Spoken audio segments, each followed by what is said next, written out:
¿Qué onda, crack? Soy Greenland y hoy traemos sobre de Paradox Rift. Vamos a abrirlo con toda la suerte del mundo. Vamos primero quitando el empaque, ya ven que siempre me cuesta un poco, pero lo quitamos, lo ponemos hacia un lado. Tenemos código promocional en esta expansión, hacia un frente, giramos y empezamos con energía oscura.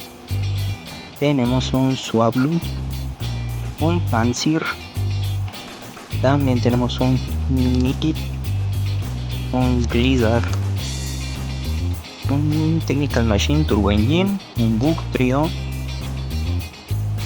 Tecno Radar, un Zebra Holo Reverse, un Mappy también Holo Reverse, y para terminar un Brute Bonnet Holo. No es un hit, pero ni modo, no es lo que esperábamos.